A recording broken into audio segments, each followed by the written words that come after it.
Again, I want to welcome you on Focus on Liberia. My name is Dennis Jar. We are broadcasting from Atlanta, Georgia. Tonight, we're going to be discussing current issues in Liberia and everything that is happening, and it's going to be participatory tonight.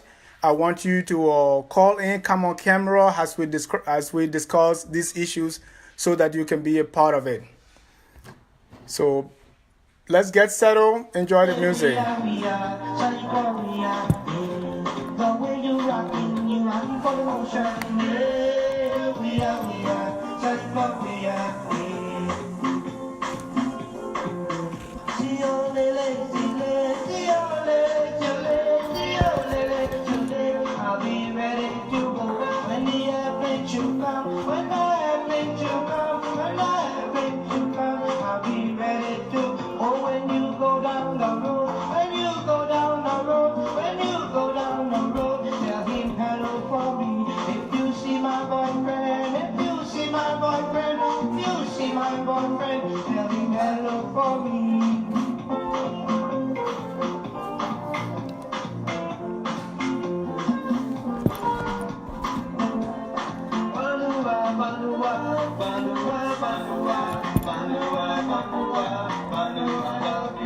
Once again, I want to welcome you to Focus on Liberia.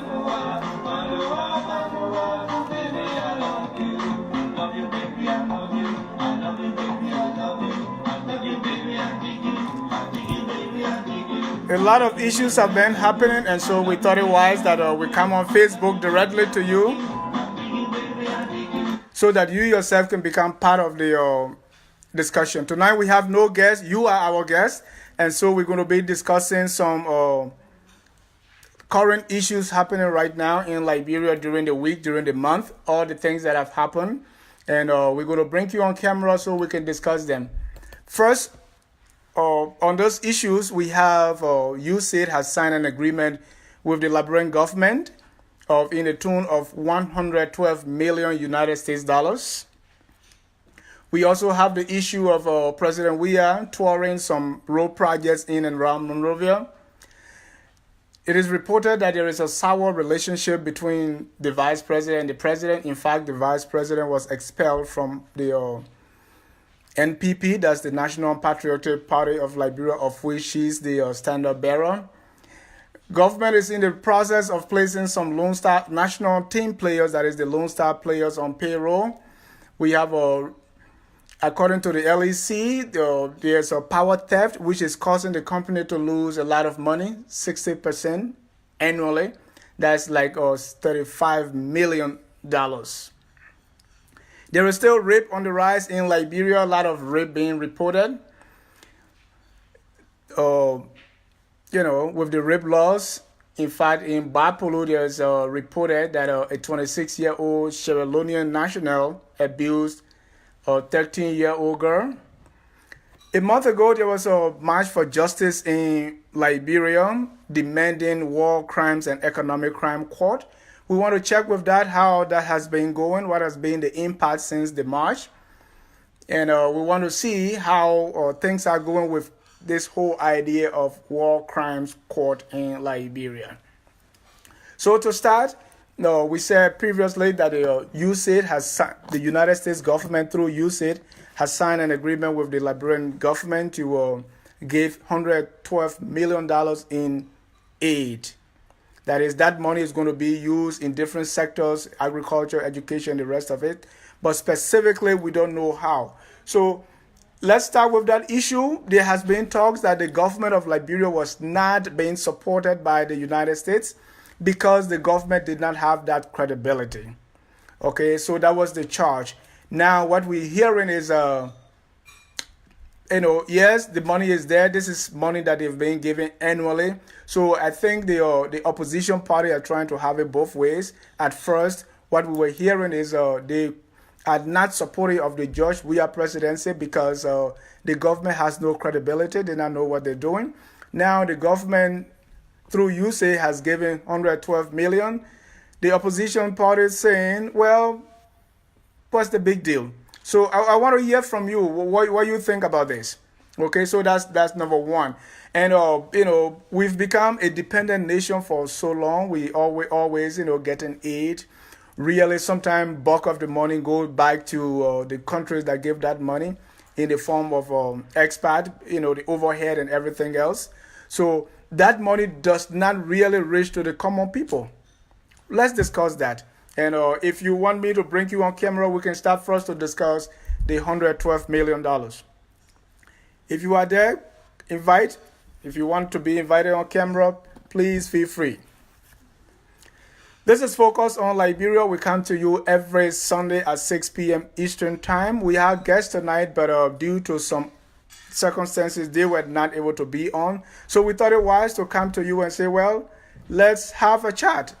Talk to us. Let's discuss all these current issues happening in Monrovia and around the country, Liberia. Liberia, most of the time we try to judge the current situation based on, what things are now. But, it's never a good idea to read history backwards. Liberia as a country is progressing, at various levels.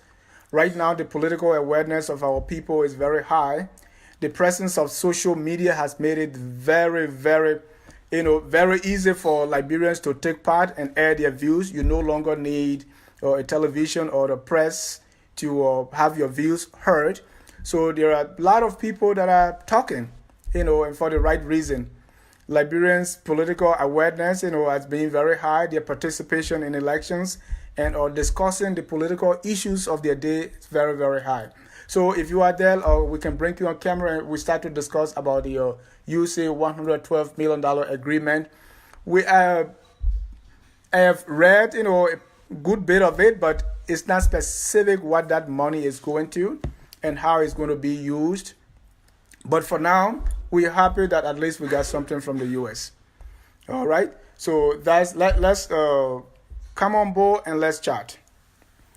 Hey, Elder Kokro from Hamilton, New Jersey, welcome. I see S. Jenica Mo Jr., welcome. Asha Tayo, welcome on Focus on Liberia. Tom Blair, welcome. Leo Mohammed Dukle, welcome.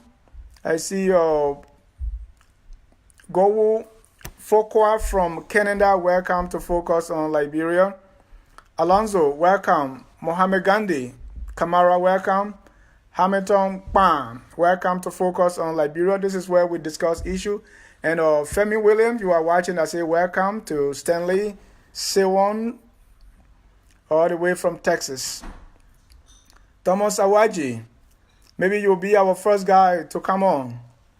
Rachel Gawada, Linda Gay, Precious Bala, Brooklyn Johnson. Let us discuss Liberia. We are starting with the $112 million agreement that has been signed. We see you said, okay, let's see who's coming from Texas. Kate Cotto from Texas, we say welcome. Emmanuel Flan. If you want to be a part of the discussion, starting with the $112 million, let's discuss that. Eugenio Wifey, welcome to Focus on Liberia. And let me know who wants to come on first, and then we can start discussing about it. $112 million. Well, from time to time, Liberia has been getting money. I think during the presidency of President Samuel Doe, we received one of the, I think at the time, the highest, donation, if I do recall, especially in military. So we get all this money. Sometimes we don't know, how it's being used, because a lot of competing agendas and a lot of things that the money needs to be spent on. So this time, through USAID, we have $112 million. This came at a time that there was much talk about the government of the United States not in support of the pro-poor government because, for instance, they have the presence of the vice president, who was earlier banned from traveling to the United States because of her connections with the Taylor regime. And there were other things that were extended against the weird government for which we were told they were not going to be aided by the United States. In fact, they were not even being recognized by the United States. So now there is 12 million, and the talk is, oh well, big deal. And some say, yes, it's time to celebrate this money. So we are discussing this. What does this mean? What's your take? Let me see who's coming here.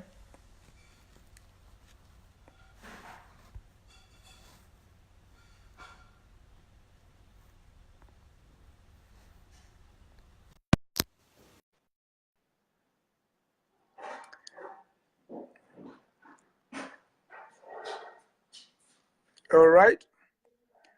This is focused on Liberia. We are discussing current issues in and around Liberia. If you are here and you want to participate in the discussion, please feel free. We are discussing starting with the 112 million dollar agreement signed between USAID and the Pro or the WIA government.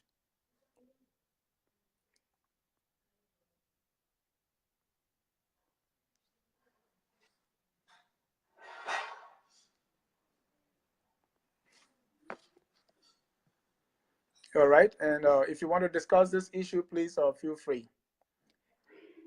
The second issue on our discussion will be the Vice President, Jewel Howard Taylor, was expelled from her party, for which is the standard bearer. And this comes at a time that we are hearing that there is a sour relationship between the president and the vice president. Front Page Africa reported that, in fact, the budgetary allotment for office have been sliced or have been withheld because the president is and the VP, they are not in agreement. They are not on the same page. A lot of time we hear most of the time we hear that a sour relationship between president and vice president. It can be recalled. We didn't hear much of that during the presidency of Ellen Johnson Sirleaf and Joseph Boakai until the end. By the end of their regime, but what happened was Mr. Mr. Boakai reported that he was a parked car, meaning that he was not being given much of things to do. So the traditional role of the vice president is presiding over the Senate and acting when the president is not there, or when the president is, God forbid, dead. So that role probably, with the alleged feud developing between the VP and the president, maybe it's time to look at that role a little more from the constitutional stance and see what else can be added so as to make it worth, the money that they are offering. All right, Ali Donso. Okay, that was Ali. Ali, we having problem with you. If you want to come on camera too, please give me a holla. You can let me know. I can bring you on, or you can request access and you'll be brought on camera so we can discuss. Two issues we're discussing now. We are the money from the USAID that's in the amount of $112 million. That's through USAID. We have signed that agreement with the government of Liberia. We also have a alleged sour relationship between President George Weah and Vice President Jewel Howard Taylor. And at the same time, we heard that budgetary allotment to the office of the vice president have been withheld so as to punish the office. You know, these are issues, and it's not strange for president and vice president to have that. Okay, Henry from Brisbane. Henry, where are you? Do that again, Henry. Let me allow you to come on camera. I see that you were coming, but it got lost. Henry from Brisbane, Australia. Let's discuss current issues in Liberia. And this is an open forum. If you're not interested in the issue being discussed, you can bring about issues currently taking place in Liberia and let us discuss. This is open, focused on Liberia. We are here to elevate, promote, educate all things Liberia. Yeah, we lost a caller who was trying to come on. Okay.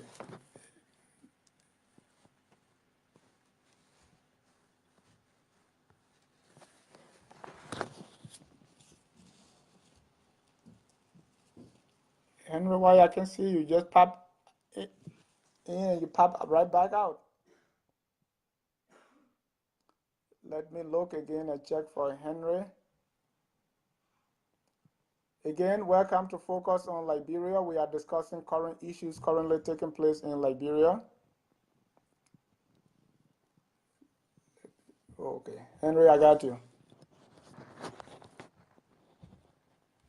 Cancer patients receiving strong chemotherapy.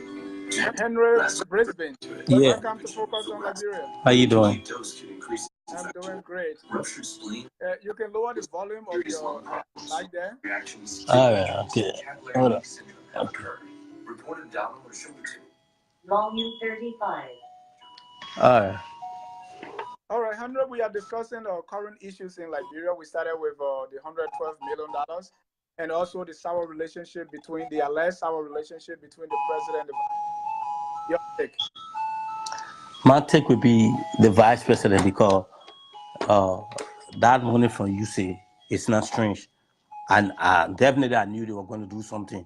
It's just that it's something that politics were going to in the making. But I'm not worried about that. I know UC always coming in to support our government, to support the Liberian people. It's just that it will take time, and they were trying to look at the government. So people who were sitting in America saying that, oh, America will not support this government, America will not do this. I know I was baby over there. I know what they do and what they can do for our country. When it comes to that, it's just leave with it. The government will break their own neck. And if they do something well, everything will be okay with them. And that in which I know they are going to work along with our government in Liberia. But let me go back to the issue of the vice president and the president. You see, I said it before. I don't want to be fast to speak, but this is just a story from front page Africa. They want for people to buy for them to buy their peoples. They are not reliable people. Yeah, I don't know. They are not reliable people. I know this. They are not reliable. I will continue saying it. We can't get nothing tangible from these people. These people cause chaos for our country. They just bring in sensational headline for our people to go right ahead and buy their people. So I know they can't say nothing good to offer me to believe them. The vice president was expelled from her party, the NPP, for which she's the standard bearer. Doesn't that speak to give credence to that same information? You see, when it comes to that expel, I'm still asking, who expel her? I mean, just few group of people will not just come out and say something because they get part of radio. The Bible say Democratic over there now is speaking because people get a lot of radio who just go on the radio, call Facebook Live and speak. They don't know what really happening into this party. They don't know what's going on there. So if people don't know, they have to shut up because they want to cause chaos for the Liberian people. So they come in about saying something that's not even right. I'm not supporter of NPP. I'm not supporter of Joe Howard Taylor, but I'm only saying that I do not want to believe even that happening. I don't want to believe that. I don't want to believe that until I see a real truth, because our people full a lot of UC acid. I'm not saying it can be true, but I do not want to buy that for now. I don't want to buy that because at the same time, it happened one time again. They said that, oh, President Weah and this lady had a serious crash. When we go look, it was false from the same form. I don't know whether it was from Page Africa, but I don't want. You see, the thing happened about. Don't get me wrong. You remember I know said $17 billion that got missing. 16 billion. 16 billion. Smooth Great Kimbo and tell us it was President Weah took that money and he went back to the same OKFN and exempted President Weah. Who is he, by the way? So I found out that our people just here to create chaos for us. They are not saying the right thing. Right. They are not saying the right thing for us. So you see what happening on that side again? And they are so then. The newspaper people can come up with a lot of things that I don't know where are you. I know you should be in the Western world. Our people, we left fight. But the people over there, they use. You wanted to say something? No, what I wanted to say is, what are you hearing from the government? What is the counter narrative from the government that you are hearing that makes the government acting mature? That's what I expect. Right now, the government is acting mature. They're not coming on with anything. Oh, by the time you hear someone in a bush, then you start throwing gun there, you start shooting. No. These are not things. They are mature people. Are seeing them now. They're acting mature. Nobody come and tell us, oh, they won't happen here. It is true. You hear foreign minister will speak. You hear finance minister speaking. No, we're not hearing that. So I mean, this is not true. I don't even want to buy that again. I don't want to buy that. Thank you, Henry, for your view. Yeah. Let's bring another caller online. And thank you so much. Let's see what others say about what you think. Thank you. Yeah. Thank you very much. All right. All right.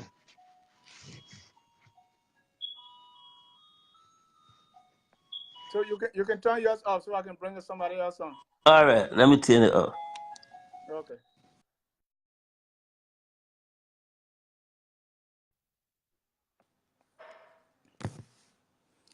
Once again, welcome to Focus on Liberia. We are bringing another brother, Thomas Awaji, right here from Atlanta, Georgia. Thomas, welcome to Focus on Liberia. You are not strange to this forum. Hey, Dennis, how you doing, brother? I'm doing great, man. How are you? I'm well. All right. We're discussing some current issues in Liberia. We started with the $112 million, the sour relationship, but there are other issues. If you can have your take on that or anything else that you want to discuss happening in Liberia. I just wanted to make a quick comment on the last caller. Okay.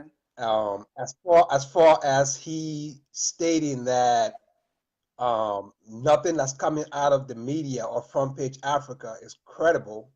What exactly is it that he is disputing with Front Page Africa, and what evidence does he have to debunk any of the stories regarding the government or anything else that's going on? That's just my question to the last caller. Okay. And I just wanted to make a quick comment on the $112 million grant from the United States. You know, when you know the grant to Liberia is nothing new. Right. I don't know whoever said that the United States wasn't going to work with the Liberian government.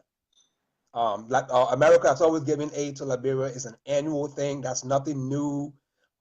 So I'm not sure where that came from as far as America was not willing to work with the Liberian government anymore. Right. That was the narrative, Tom, and they were saying that in fact the president has not visited the United States except for that conference because those two countries, United States and Great Britain, if they don't recognize you, I mean, you are in a lot of trouble. So that was what was being propagated on the social media. So when that $112 million agreement was signed, supporters of the government and the CDC supporters were rejoicing.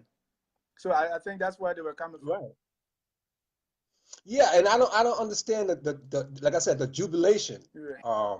That's what I couldn't understand, because that's nothing new. That's nothing out of the ordinary. That was a normal relationship process between the United States and Liberia. It never stopped. It never changed. It never ended.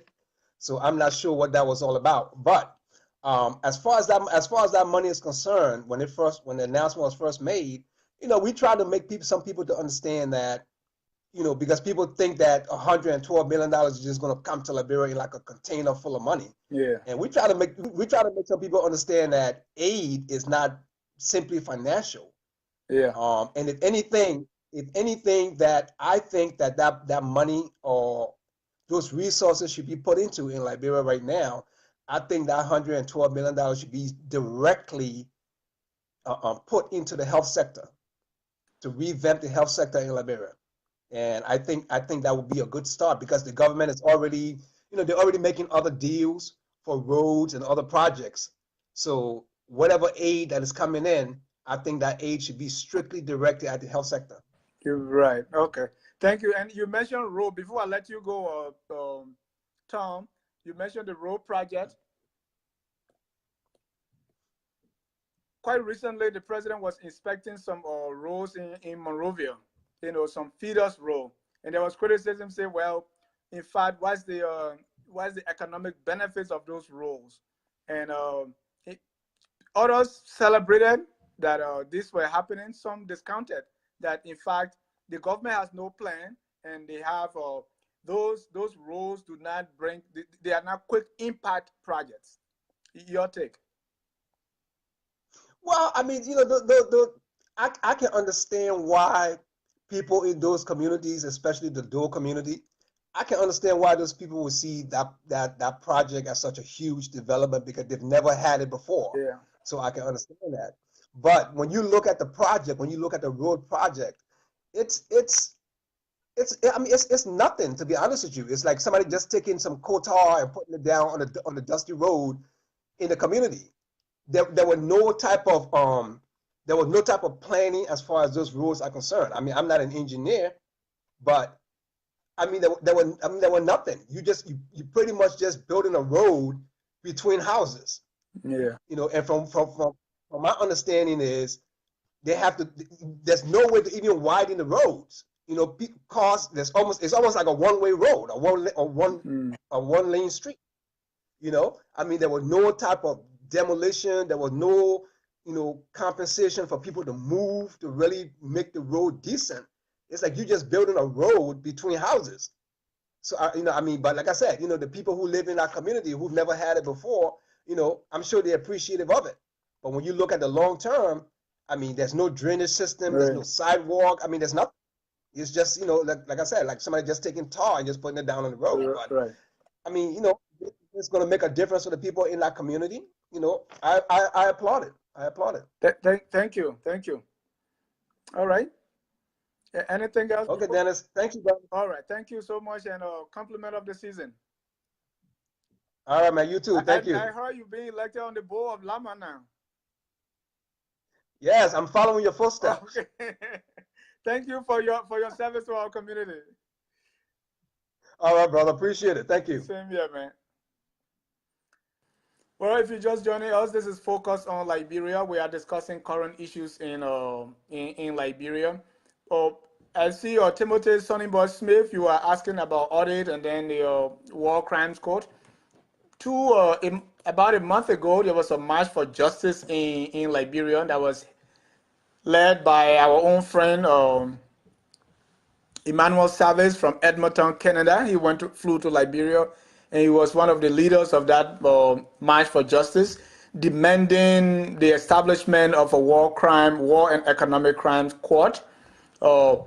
Since that time, we want to see what has been the impact. So, Sonny Boy, if you want to come on, because you support economic and war crime court, you can talk about that. We want to see what has been the impact and why you think this economic and war crime code is what we need now, is what's going to help with the what is really going to help with. We want you to come on camera and say that.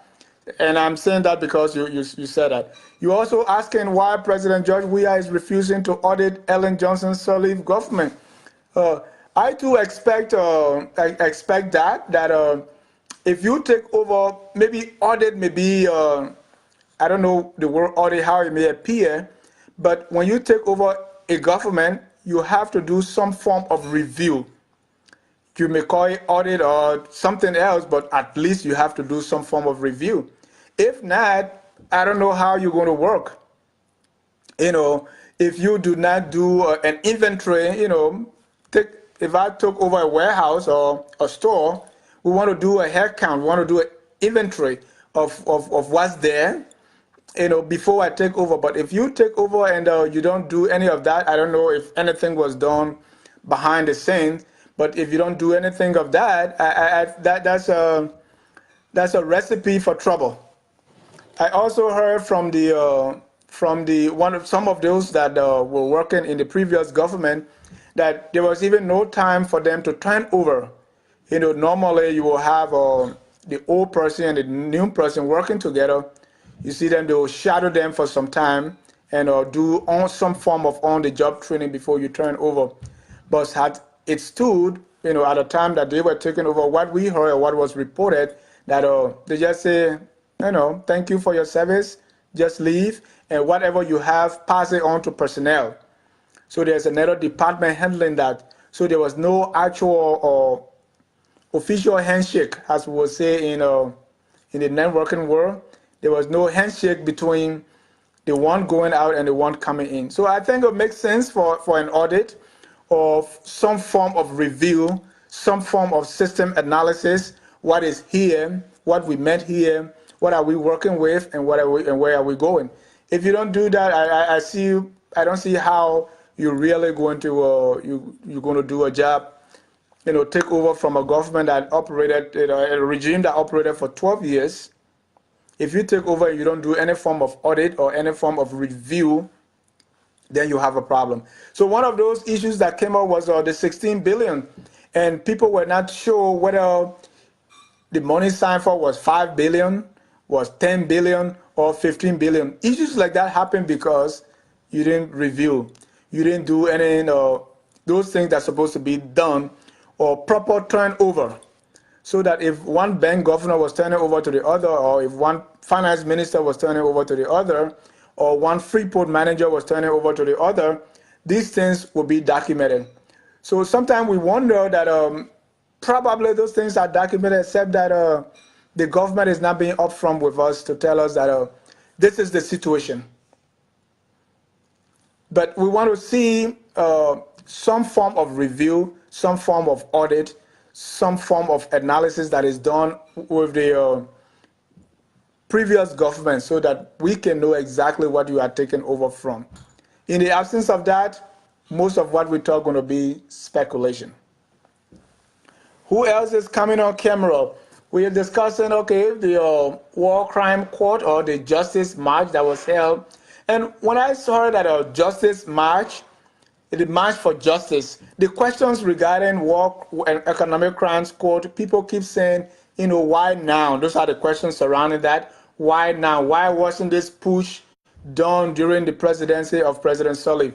The answer to that, according to those that are the proponents of war crime court, is well, President Weah has clean hands. He didn't participate in the war, and he's on record of calling for the establishment of war crime court. So since he's in power, it's time for us to have that accomplished.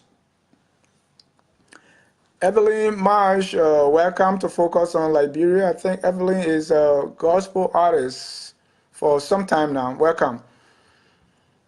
So that's but justice got to, I'm happy that those who are pushing for war crime court are doing that. But when we say justice, we can there are other forms of justice that have not been given credence to. We want people to look into that too. As we reported that rape is on the rise.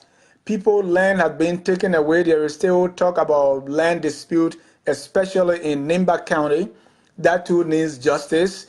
People that are far remote in other parts of Liberia, where there are no access to a paved road. There is an influx of rural to urban migration because there are no opportunities. They too need justice, and that in itself, to have access to the national resources as a citizen, to benefit from what your country has to offer, that's your right as a citizen. That's your entitlement. So if we don't get in that, we need that form of justice also.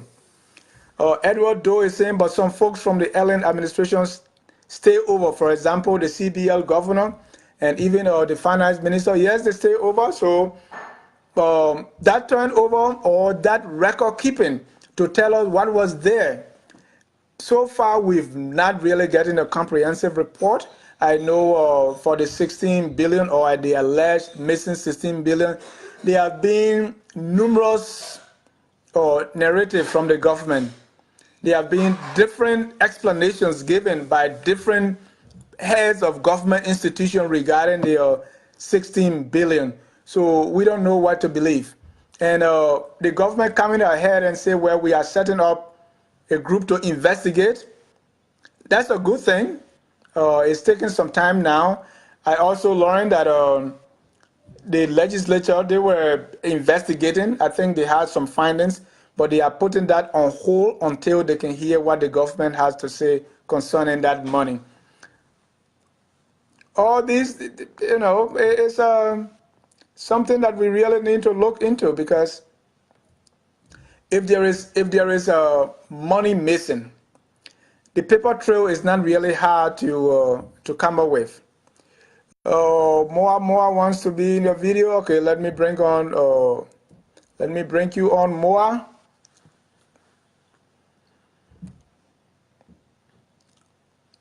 Moa, welcome to Focus on Liberia. Okay, it's not a difficult thing. The money was received at Freeport and the Rabat International Airport. I know they will have documents. If the money was transported or whatever way it was carried to the National Bank, there should be some paper trail. So at least we can first get that rudimentary reporting. We can get something, from the government, so even before the investigation, so that they can pinpoint some areas that we need to look at. If the national legislature, if they approve 10 million, 5 million, 5 billion, or 10 billion to be printed, or 15 billion, that should be information that is readily available, in the Senate and the House of Representatives. So I don't think that's difficult to do.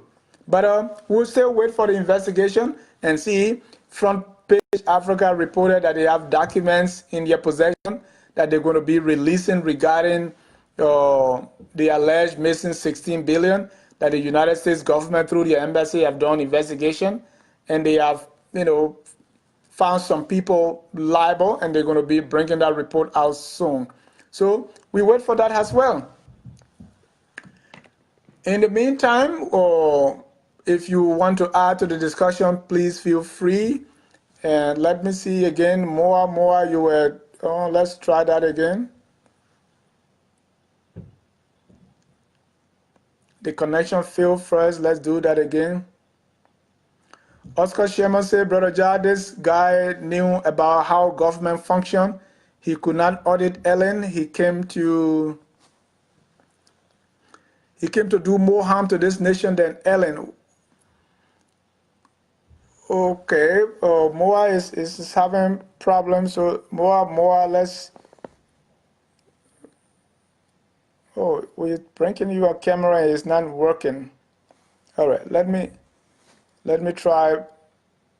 Let me try another way.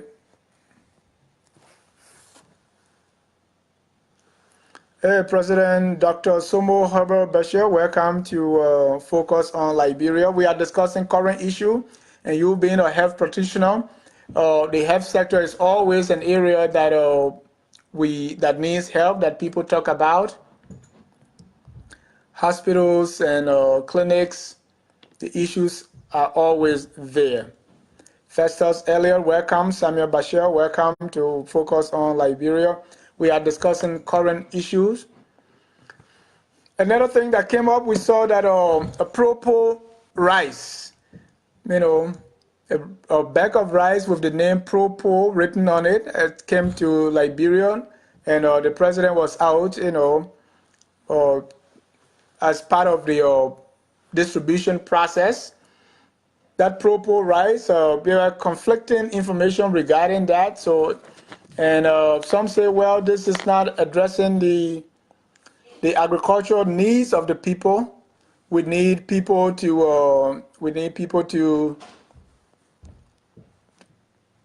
so that we can grow our own food. We need to grow our own food. We need to produce the rice. But at least some say, well, this is something. If we can have a Propo rice so at a reduced rate. My thing about it is this is right brought into the country.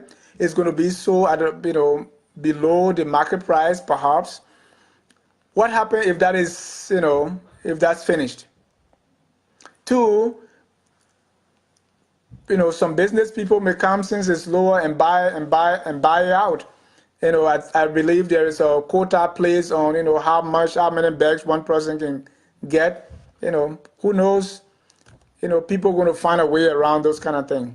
But for someone living in Douala or Barnesville or Logantown, or living in Nimba County or Grand Jide or so forth, anytime you have that little help to bring down the price of rice, that's something that you cherish.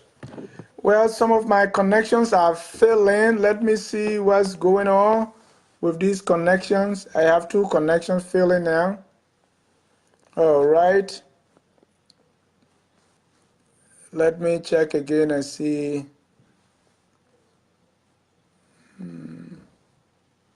What's going on with this? What's going on? Let me try again.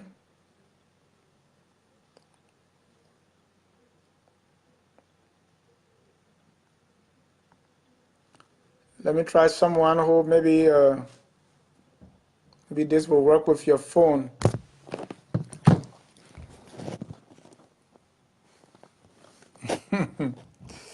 Somebody saying it's plastic rice. First of all, who told you it's plastic rice?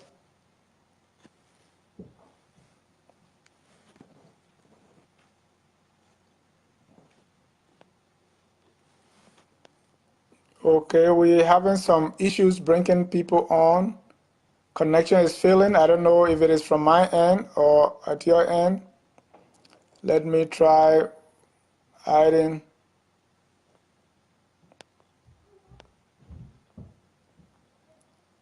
Hey, Danielle, welcome to Focus on Liberia. How you doing now? If you want to participate in the discussion, please feel free to add your voice as we discuss these current issues.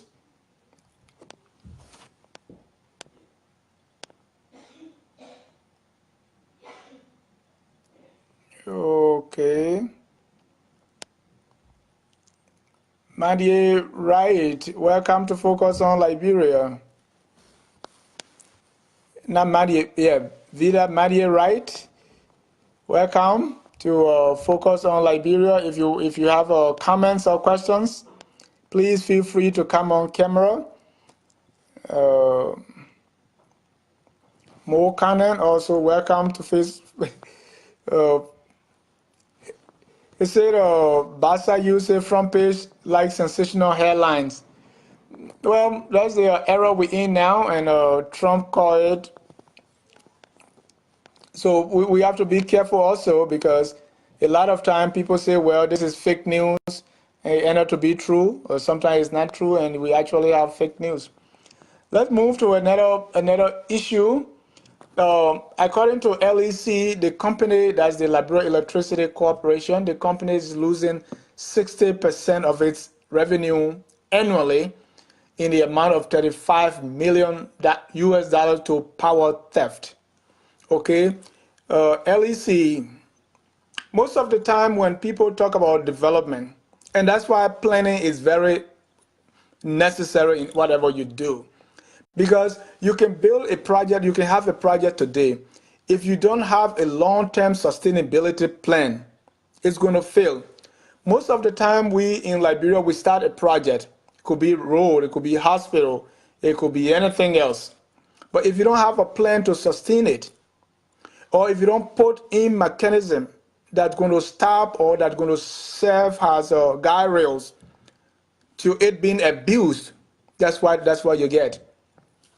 So, why we at the end of the Civil War, especially during the first years of President Sirleaf, there was a push for electricity, for water, and all these things, which are all good, because these amenities should be enjoyed by all Liberians. They're good. But if you don't, put into place how you're going to sustain these things, if you have electricity and you don't have a means of collecting, the bills, you don't have a way of actually collecting the bills, you don't have a way of actually stopping theft or reducing theft, you're going to have that kind of problem. Because sometimes our presidents want to make name. So they want these quick impact projects. Most of the time, the presidents, they don't set up the country so that wherever they stop, another president can begin from there. So you start a project, you want to make sure you end it no matter how haphazardly it's done. You want that to be accomplished so that you get the glory. So you do that quickly without closing all the loopholes that may be potential bottlenecks that may hamper that in the long run. So in the case of LEC, in fact, the way the country is laid out, especially the city of Monrovia, where you have cluster of houses all in the place there, and people are stealing electricity, connecting from one place to the other, and there is no way you're going to know because in the first place it's not laid out. Okay, most of the time we talk about the laws are on the books. The laws are on the books. Sometimes those laws that are on the books need to be spelled out, and we need to see them so as to kind of pinpoint them. And when someone breaks those laws, they need to be held accountable. Okay, so power theft. If you have LEC and you have no way of getting getting the bills or collecting the money, you're going to have a problem. Our houses are numbered. If you don't pay off that one, we have all different ways in which, even if you don't pay your bills and you run away, they send your name to credit bureau and all those different ways they can do to get you, or they can even take you to court. So in Liberia, where we don't even have our houses are not marked, we don't have a way to identify our citizens through what, even though I think they were doing the biometric, I don't know to what extent the entire country has been covered, and you can actually link people with their biometric, with their phone number, and be able to track them and see where they are. Our houses are not numbered, so it's very hard for you to even connect one the bill to any specific house because there are zinc shacks and everything all over the place. So in that area, you're going to have that, and you also have a situation where people or former employees of LEC are giving power to people at night. They claim the polls and they do all these things. What are the laws on the books that are dealing with these issues? What's the way we want to collect revenue when it comes to this? We want to collect our bill. How do we want bills to be paid? And how is the process being streamlined so that we can collect our bills on time, so that loopholes, power theft, and all those things can be closed? Thomas, Thomas said the LEC workers are the main culprits stealing and selling electricity to the people, and whoever catches them, you know. And I don't know if there's any example of someone who stole power and is in jail or has been made to pay for it or pay some restitution.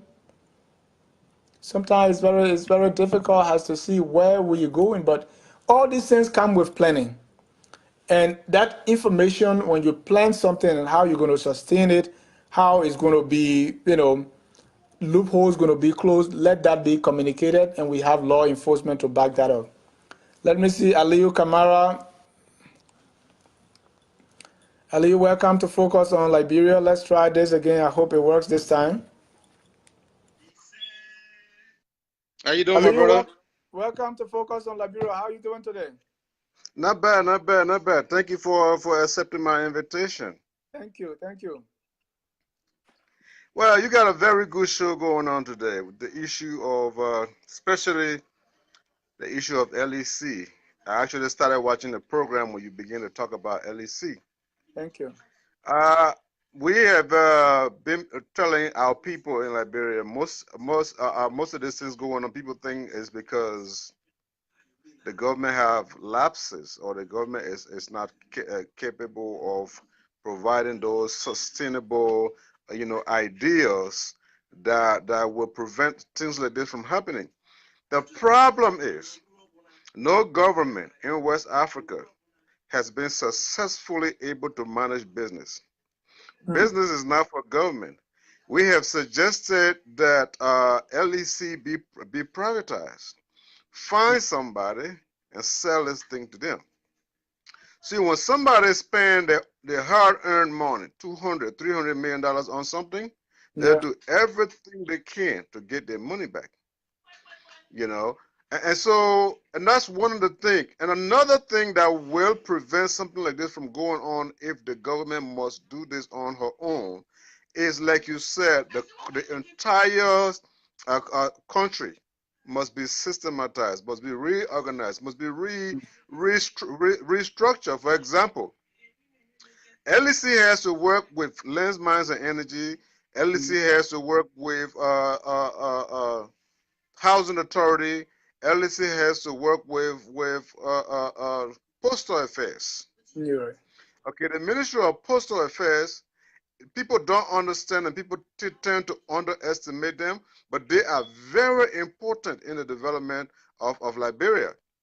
If you don't have a plan, a zonal plan to put Liberia or Monrovia, let's start from Monrovia, into Yeah. a zone where everybody follow the rules of the alleys, okay?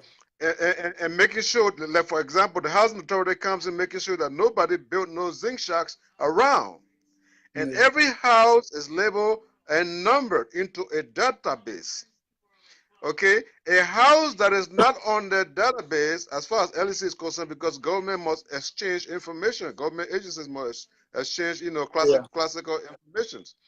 And if LEC finds out that a particular house is not in that database, they should not give them power, should not give them energy.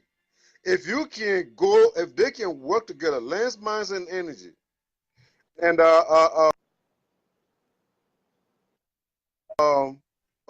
like I said, the postal affairs, if they all can get together and decide how they're gonna do this,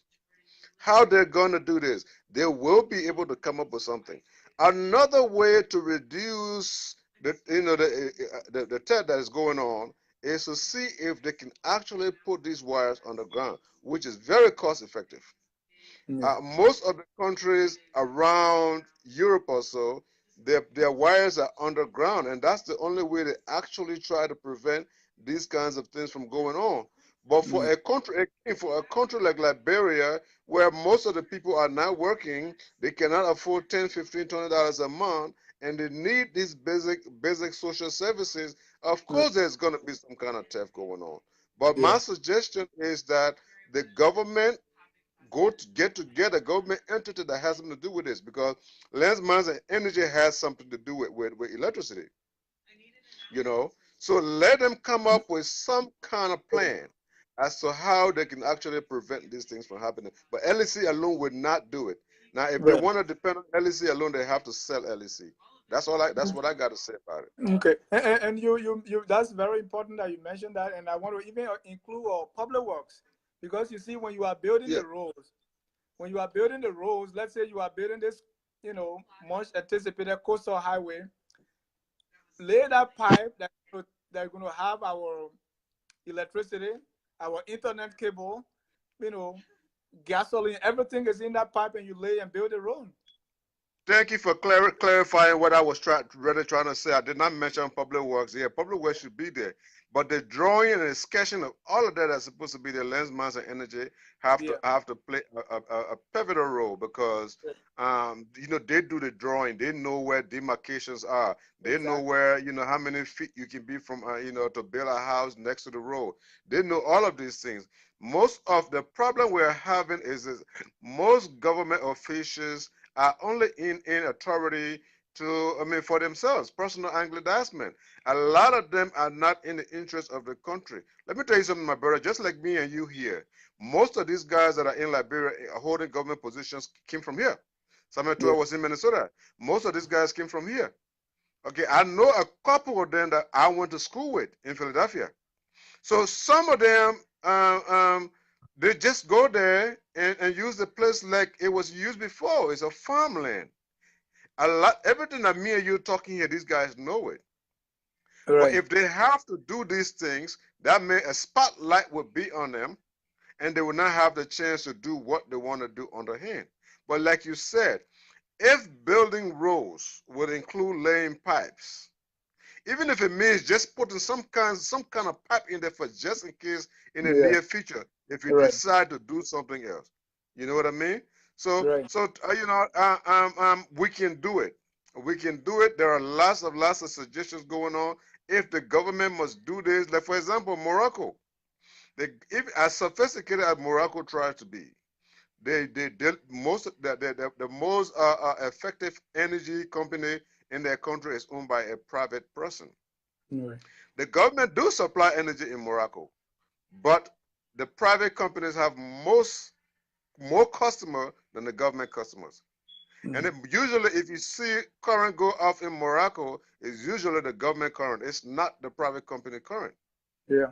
Okay, because Yeah. the government is the one that that get the greatest losses because people take Right. advantage of it.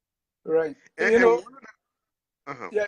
Before you continue, in Liberia, we have words that describe government. When like anything we say government means free.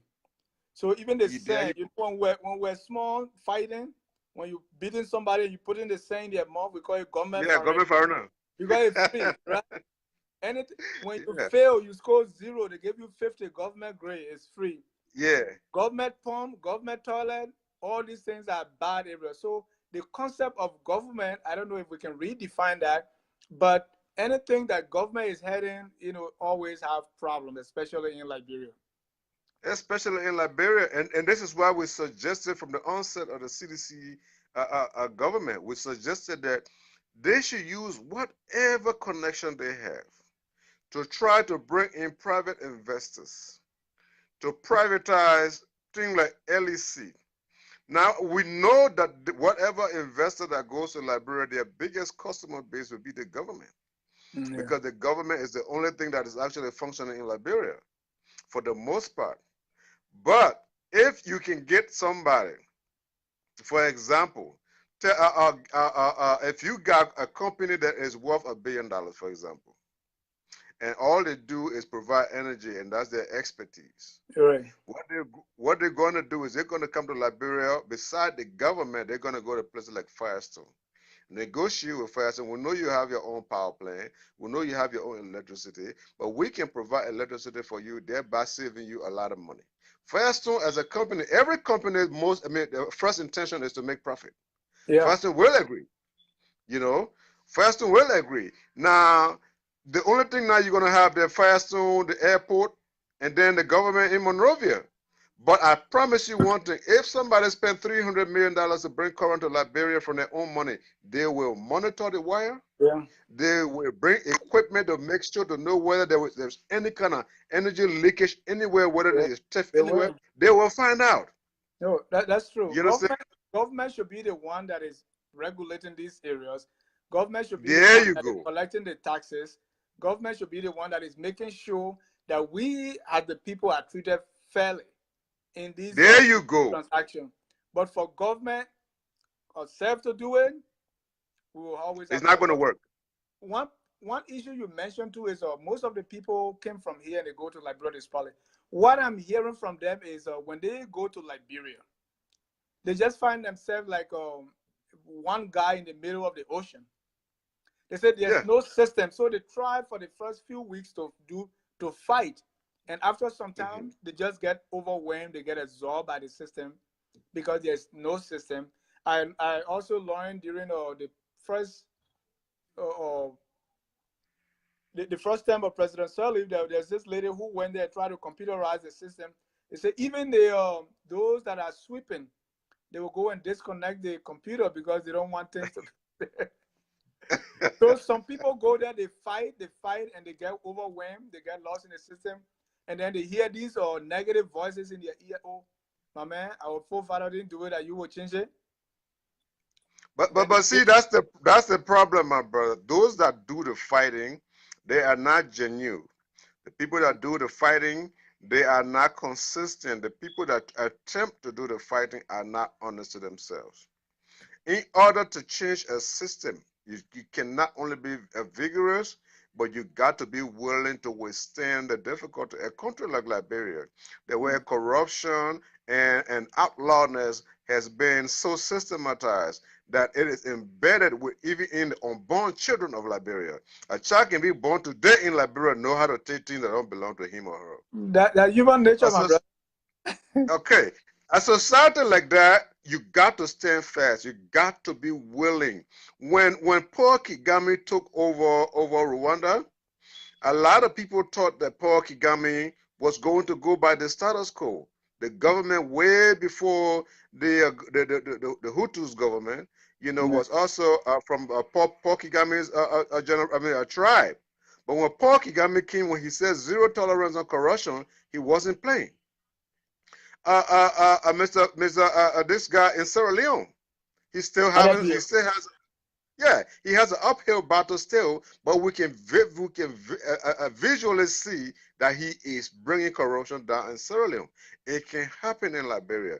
When those guys go to Liberia and say, "Oh, we can't change the system because the system is like that," that's because they figure, when you hear you're under all this restriction, you're under all of these rules, all of these laws. When you find yourself back in Liberia, where people are not holding you accountable for your Yeah. action, you're like, okay, well, it's time for me to fly.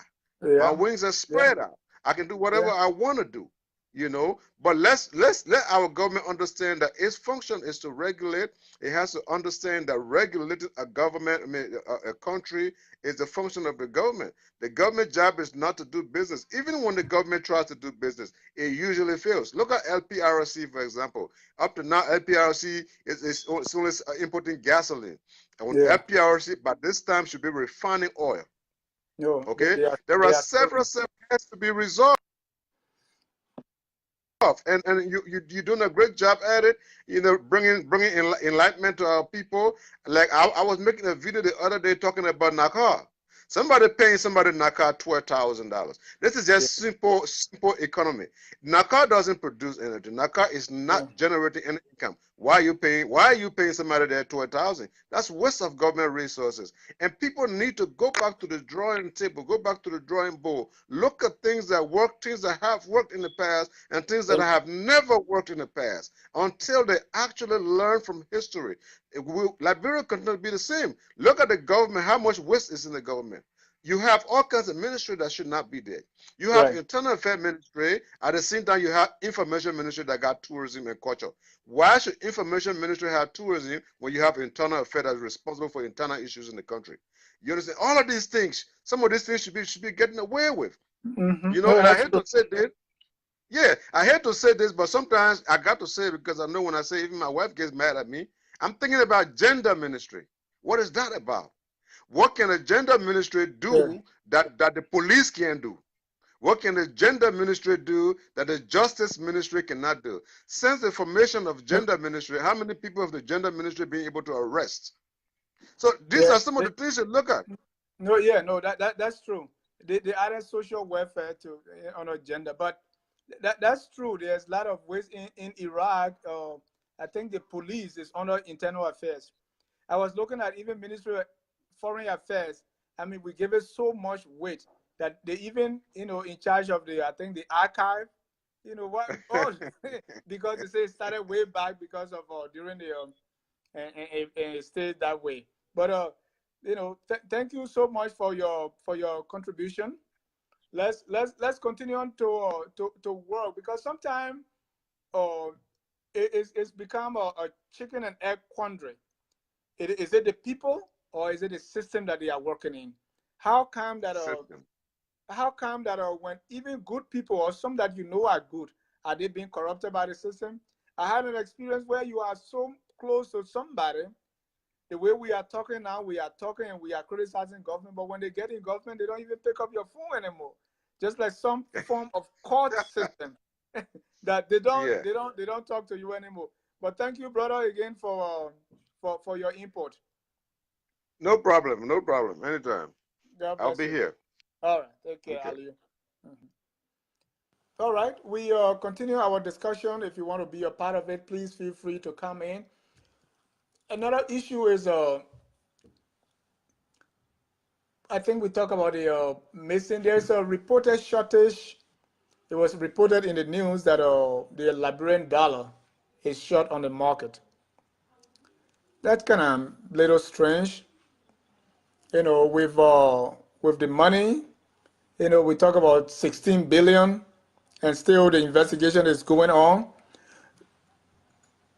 A Liberian dollar short on the market. What's up with that? But in the midst of all these things, what I'm not hearing is I'm not hearing official government position. The last time the assistant minister of information was on Facebook, one time he had a show called Distinguishing Facts from Fiction. Okay. The other day, I think 2 days ago, he was taunting people that were speaking that the United States was not going to support the Liberian government. And so since the $112 million deal was signed, he was taunting those who were saying it. So I asked him, Mr. Minister, why are you always fussing? What we are expecting from the ministry as the mouthpiece of government is to be able to give us the facts, be able to put the information out there so that we can consume it. Those of us in the diaspora, we are far from where the action is. Our only source is what goes on in the media, Facebook, social media, other forms of social media, or the news, the newspaper we read. But we always want to hear the official government position. So instead of reacting to what is taking place, we want you to come up and give us the fresh information. If you come up to distinguish facts from fiction, what you're doing is you are reacting to what is already out there. So instead of you being the one to come up with the narrative and let the people react, you are reacting to rumors. I think that's being reactionary. We want you to be a little more proactive so that we can hear these things, because wherever information is not forthcoming, people resort to rumor mongering, or what we say in Liberia, ELDC. So we want, upright information on the 16 billion, the pro rice, where does it come from? Another person was claiming, oh, I imported that, and so on and so forth. We also want to know exactly what's happening between the president and the vice president. Is there actually a bitter relationship? Is the VP's office actually being starved of its allocation and appropriation from the budget? Rape is on the rise, people. Girls have been raped. In fact, these days they say boys as well. It's on the rise. Before President Sirleaf left office, she put in place laws that make rape an unbillable offense. That too has its own, downside, because there are people being accused falsely and they are in jail without bail. So that too, something that needs to be looked at critically. I have someone called me from Buchanan saying, well, he was falsely accused and he was in jail for so long, and the prison conditions are horrible. But these people are dead, and it's always a pay-to-play scheme that goes on. People who have money, their relations come and free them from jail. So still, justice is not really blind. We are still waiting for government position or the result of the investigation on the More Than Mean Foundation scandal that was reported in the news. As you may recall, ProPublica came up with a publication talking about the molestation and the abuse of little girls that were going to the More Than Mean Foundation. What we've heard is the government is investigating, and we are still waiting for the government to come out with its investigation. But while this is going on, there has been reported stigma on students of the More Than Mean Foundation. They have some stigma. People see them when you are a girl coming from More Than Me, and because of the thought that the girls were abused and some of them have AIDS, so those girls, little girls, some who were not even born when this thing happened, they all being stigmatized. So sometimes we try to correct something, or in our anger, because most of us were angry when we heard the story, but we also have to remember the kids that are still going to school. We have to remember those teachers, hard-working teachers and other staff that are in the school, so that we do not throw the baby away with the bathwater. But we want government to come up with a position on what really happened and what government is doing to prevent a recurrence of such an ugly situation. In the meantime, the girls are being stigmatized. They say when they are going on the bus, they say, oh, you got AIDS. When they are getting on the keke or the motorbike to go home, when they go to the pump to get water, wherever they are being stigmatized. They've been, bullied because of the news about, the scandal. So we're waiting for government to come up with something to allay the fears, and also we find a way how to deal with the situation that the students of More Than Me Foundation facing right now. still, the issue of Justice Kabina Janan being impeached is still not being resolved. We want little more details and little more work in that direction. I believe politics is in place here too. I don't believe it has anything to do with the religion or the ethnic group of Justice Kabina Janan. I think it all has to do with politics and the role he played in the elections when the issues were brought before the Supreme Court. I think all these things are coming into place now. But in any case, we want justice and we want the government to be open. I don't want us to look at when these things are happening. I mean, that's the democracy we have. People have the right to call for the impeachment of someone. People have the right to call for the impeachment of a judge or a lawmaker or even the president. So that's democracy. Democracy is a very ugly animal. So we have to take everything together. Right now, there is a county meet going on in Nimba County. Probably, I don't know if this happened before, but it could be the first time that a county meet is being staged outside Monrovia. I think that's a good thing. I think I saw, when I watched the video this morning, I saw girls also playing. So you have girls soccer and boys soccer. That's good. There was an accident involving players of Sino County. I say that because I'm on Sino Forum. I'm from Sino, so I follow. So there was the players got injured, and so Sino was supposed to go against Nimba. I don't know how that game ended. But in any case, we wish all the teams the best, and we wish from the county meet, something else should come up. We should be able to recruit players for the national team, and we should be able to use that to unite the people. You see, we shouldn't play sports or do these things just for the sake of doing it. There should always be an overarching goal for which these things occur. If it is purely for entertainment, well, we'd rather do something else. But whatever we do, especially in the process of rebuilding this country, we have to remember, was destroyed as a result of a almost 15-year civil war. So anything that we do, even in our schools, in our play, in our places of work, should be something that will have the undertone of uniting the people, reconciling the people, and preventing a recurrence of the ugly war that took place, that destroyed our country, that destroyed its people, and destroyed the very fabrics of the nation. Right now, most of us complain, oh, things are not like before. The kids no longer respect people. The young girls are, they are prostituting so much.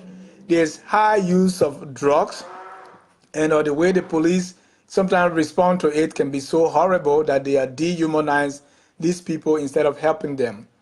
There are a lot of mental health issues. So all these things happen as a result of the Liberian Civil War, and the vestiges of the war are still there. So in order for us to deal with these things, we have to take a systematic approach. All the different factors, the different sectors of our society should be ready, should be able to teach these things, so that whatever we do, we can have a way of addressing the problems that cause the war and putting in place safeguards so that we don't have war again. Hey, Dolake Jennington, say Tayo, welcome to Focus on Liberia. And you can feel free to participate as well. I know you promised that you were going to be on, and thank you for coming on. So we have our sport meet going on. We wish all the counties the best of luck. President Weah I saw this convoy going there, and it was they were welcoming the president to watch the sport meet. Liberian entertainment I think is doing well more than ever before. We see a lot of Liberians are singing. We have Liberian producers. In fact, we had a week long on the Liberian artists. We have a series on Liberian artists. So in the Liberian entertainment industry, we have people who are coming up with songs. They are on YouTube, and most Liberian parties, even in my car, we dance to this Liberian music. Still, we have more to be done, more to be accomplished, but it's a working process. And we encourage all our Liberian artists, those in arts and craft, those in fashion and design. We encourage all of them to keep doing what they're doing. One day, our country will resurrect, and we can have that sweet land of liberty that we all dream about. If you are here, this is Focus on Liberia, and this is an open forum. We want you to come on camera and let's discuss our issues.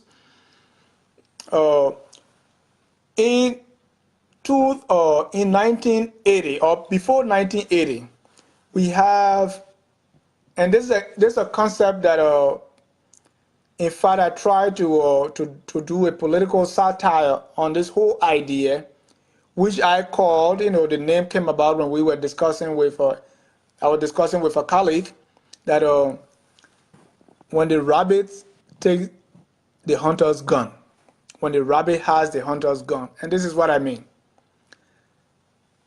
Before the coup of 1980, we have this True Whig Party oligarchy. So the True Whig Party was ruling Liberia. I mean, we don't have war, but there was many Liberians, especially indigenous Liberians, did not have the same access, the same opportunities like the American Liberians. We had this elite class of people, while the bulk of the people were not in government. In fact, before you become someone or you go to school or get some of these immunities, you have to change your name. It happened for so long. So when the rabbit took the hunter's gun in 1980, it was not pretty. Those people who felt suppressed, so when there was a coup d'etat, many of the people jumped in the streets celebrating the killing of other Liberians. You won't believe that people cheered as 13 government officials were being placed on the pole and shot to death at point blank range. But when you suppress people for so long, when they come up, it's always horrible. Not a justification, but it's horrible. So when the rabbit takes the hunter's gun, it can be horrible. They can misbehave. So when Doe took power, the songs being sung were, "Thanks to the People Redemption Council, our eyes are open, no more corruption, no more cheating, our eyes are open, thanks to the People Redemption Council." Well, that song did not last long. When those who took power at the barrel of the gun now became the elite and decided to suppress or marginalize other people, decided to corrupt as well as the people that they overthrew. So, as one African writer said, that those who were in the rain and left the rain and came in the house, put on dry clothes, they are more reluctant to go back in the rain than those that have never been there. So when the PRC people came down from the rain, they were in the house, and they put on dry clothes, they were more reluctant to go back in the rain than those who had never been there. Just give me a second, I will be right back.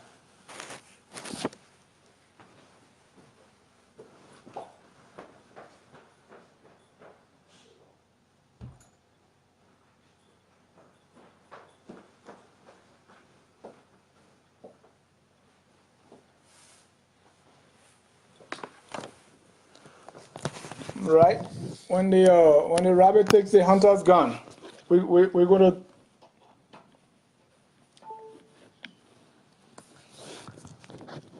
So these people became more reluctant to go in the rain, and so they started to enrich themselves. They started to be like the people that they came to replace. So You have to be of certain, group, connected to certain group. Another group was being, there was a power struggle. And so things begin to deteriorate.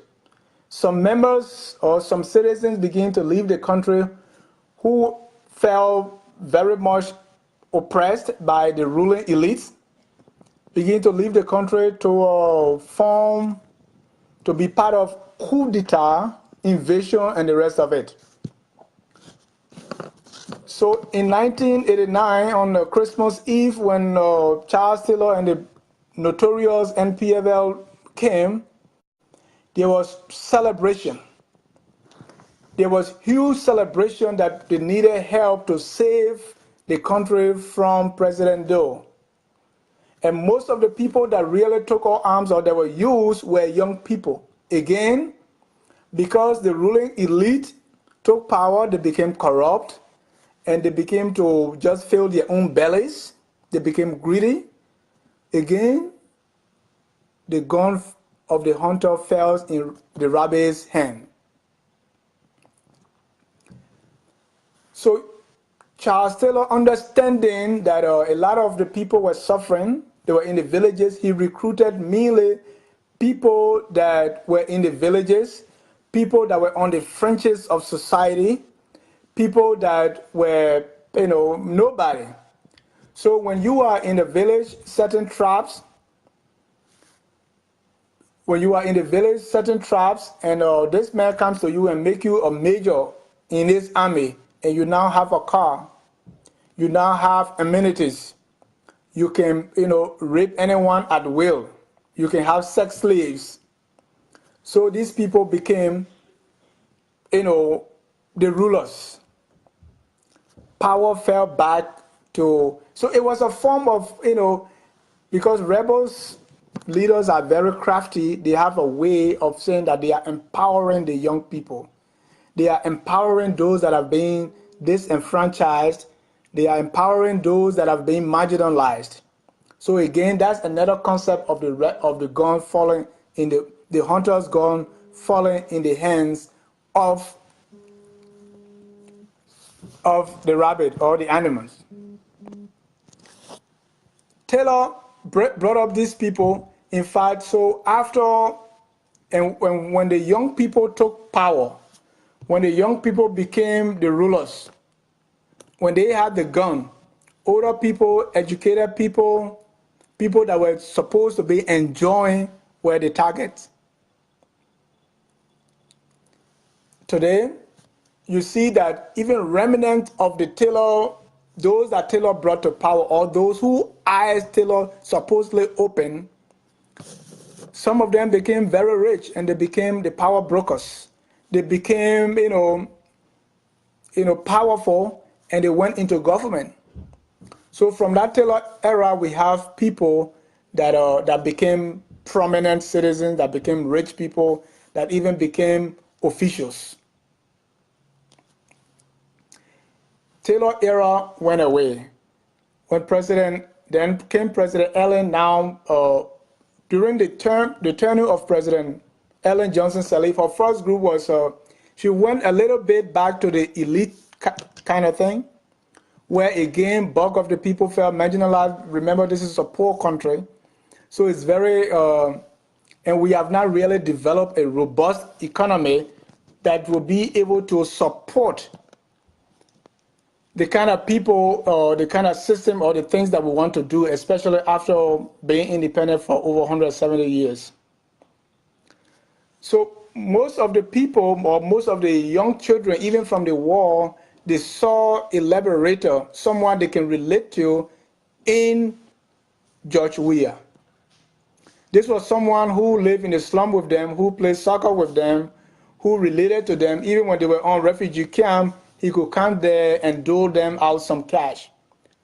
So when he raised his hand to contest for the presidency, he had a lot of following, mainly from the youth. Again, the hunter's gun going back to the hands of the rabbit. So Weah, has someone put it, his election is not like a political party, it was a movement. He had a bulk of the young people. And someone also told me that even if George Weah was not elected in 2007, this was something that was bound to happen.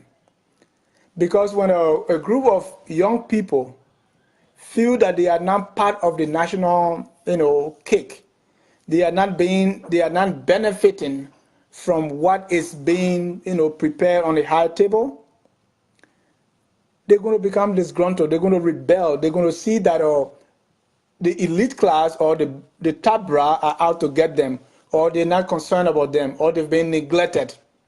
So they found that person in George Weah, and they follow him. Those who watched the campaign said the seditionists and people that were sympathizers of the CDC, they would even print their own T-shirts. I mean, I was in Monrovia 2 weeks before the elections, and people, they will celebrate. In fact, whether George Weah ran campaign to them or not, it was not their issue. They were not looking for someone to tell them what to do. They were not looking for someone to appeal to them to say, vote for us. They saw their own kind in George Weah. So they were able to follow him. They voted for him, and now he's president. What we see today is there is a lot of, we see especially on social media, criticism, and a lot of things going on, criticizing, George Weah and his presidency, and people that are part of his government, which is all fair. It's part of politics, and that's fair game. People should do it. The feet of the president should be held to the fire. The president should be accountable, and his government should be accountable to the people. And if you are not doing the job right, they will criticize you. Even if you are doing it right, politicians also want power. Politicians want to be the next person, so they are going to do everything possible to discredit your government so that at the time election rolls around, you have become so unpopular and they will be the next person to get power. That's just how it is. That's how it works. So nobody in government criticizing them. Nobody should be in government whining that there is too much politics. Oh, why don't they see anything good about this government? Oh, yeah, they can see anything good. They can see anything bad. They are politicians. They will do whatever to bring your government down so that they will take power. It's just plain and simple. The only people I don't agree with, if you call yourself activist and you become, a politician, then that's wrong. Don't be double standard. If you want to be an activist, find a cause, and if you want to be a politician, be political. Nothing wrong with the government, hold your feet to the fire, hold them accountable. Even you can set up your own shadow government so that even with one error in the other government, in the current government, you criticize them. Nothing wrong with that. So let's feel free to participate in the election, because there is no democracy if we don't take part. So we should have people running for offices. We should have people criticizing the government. We should have people defending the government. We should have people that think government is not doing what it's supposed to do. We should have those people. That's what makes our democracy strong. If we don't have that, we don't have democracy. And feel free to step in anytime. I see some comments that are coming on Facebook. If you don't agree with me, feel free to come and give your input. If you think you have another view, a contrary view, please feel free to come. Welcome Cephas Shuple, Adaman Dole, Patricia Woods, Mo Cannon, Festus, Anthony George Crawford. All of you welcome to Focus on Liberia. Pazawe, you are welcome. If you feel free to come on camera as well. I know you have been in the news. You have a talk show and you have been very, very much vocal. So please feel free to come on if you want. So as I stand, I think what we need to focus on is how the Weah presidency, just like any other, and that's a celebratory presidency. We shouldn't lose track of that fact. Just like President Donald Trump. I can't believe I'm saying President Donald Trump. Yes, he's the president. President Donald Trump is a celebrity president. There are people who like him no matter what. There are people who, no matter what, it's not because of his policy, it's not because of anything else, it's because he's a celebrity. And they like him, period. Same with President Weah. There are people who like him no matter what. So he's a celebrity president. He's from, the lower class, the slum. He plays soccer with these people, and so they love him, and there's nothing you can do about that. What we need to do now is how we can approach this celebrity presidency, how we can approach what else we can do so that the gun no longer falls in the hand, the hunter's gun no longer falls in the hand of the rabbit. That's what we should be thinking about. Let us see what can be done so that a big portion of our society is not marginalized, so that a big portion of our community is not left alone to fend for themselves. Because if that happens, when they come back, when they take power, they're going to pass it from one person to the other. And we can see that, from election after election, you will see the kind of people that are going to power, and the trend is going to continue for a while. Because as we go on and on, the people that are in power now, I know a lot of people complain about a person like Jefferson Koji, the young city mayor. But at the end of 6 years, he's going to get experience, he's going to get money, he's going to have power, he's going to have influence. So he may even be going higher. And not to pick on Jefferson Koji, but people like that. So in order to stop the gun from falling in the hands of the rabbit, we have to make sure that there is an equitable distribution of the national wealth, that we don't rob Peter to pay Paul, we don't become corrupt, even as we criticize corruption, but we always be factual, and we find something else to do to promote the image of the country and also to promote the development of the country.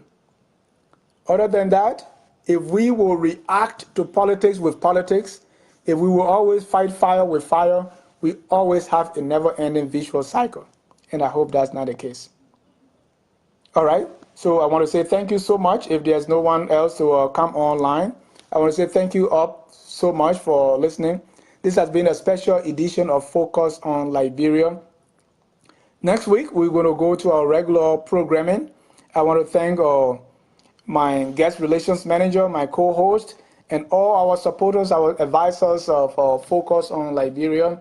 Again, we want to remember our advisor who is no longer with us, Dr. Emmanuel Ndolo. The announcement out about his funeral, where if you are in the Georgia area, we want you to please be part of it and send a word to the bereaved family. In a special way, we are all hurt by his passing, and we want to say, Abba, Bijou, and the Molly and the Bolis family, we say, we're so sorry for your loss, and we pray that God himself will comfort you. Before we leave, Lester George wants to come also. Lester, let me bring you on for the last time, and then we can call it a quit.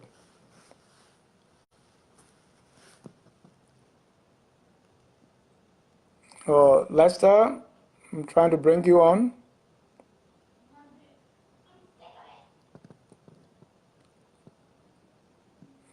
Okay, Lester, we have problem connecting. So I appreciate all of you. Focus on Liberia is on every Sunday at 6 p.m. Eastern Time, and that is 11 p.m. Liberian Standard Time. We promote, we educate, we elevate all things Liberia. You see, Liberia, we don't have to read history backward, as Dr. Brewer said one time. Whatever happened during the October era was because that was the time. Whatever happens during the Doe era, that was the time. We can go back. Sometimes you look back and condemn everything that happened, but such was the time. So it happened because that was how things were, right now, we have to look at what we're doing and make sure that we all do our best, each and every one of us, to make our country what it's supposed to be, that glorious land of liberty by God's command. Thank you for watching. Good night, and God bless you.